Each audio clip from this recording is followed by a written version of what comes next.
Friends Subhadra पर नुआ update आसी पुणी थे नुआ अप्लाई आरंभ हम एप्रिल 1 2026 ठार एप्रिल 30 2026 पर्यंत रही गोटे नुआ जिन रोचे जोटा कि आमर या पूर्वर जोटा कि फास्ट अप्लाई होता नुआ जो आसाला 2 वर्ष तले सुभद्रा ना आउ लास्ट जोटा आम नवेम्बर ओपन होता से गोटे टैग रही डेट ऑफ बर्थ टैग रही जे यही डेट सुधा एति वर्ष माने 21 वर्ष हेले से अप्लाई करेंगे किंतु एथर खुशी खबर कि सेमती टैग ना एप्रिल 1 2026 सुधा जो मान 21 वर्ष होची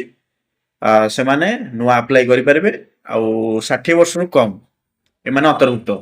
तेणुक जो मैंने भी रही जाते आगु अप्लाई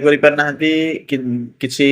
जोटा कि माने मनर गोटे गुजब कि सोसाइटी गोटे गुजब आसी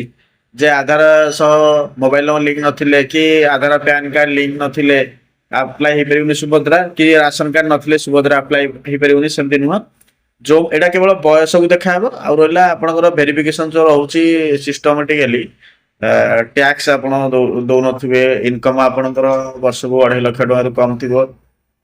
बिल आप जगह जदि रोचे 3 एकड़ कम थी जगह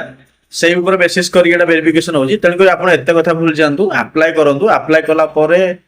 कहार आसुची कार्ड ना तो पर कथा गुड़ाई लोकर इलिजिबल होकर पलि आसुची तेणुक खुशी खबर एप्रिल 1 2026 ठार पुणी पोर्टाल ओपन होची जो मैंने रही जाइछन्ती किंबा जो मैंने नुआ 21 वर्ष होची से अप्लाई करी यार फायदा उठांतु। धन्यवाद।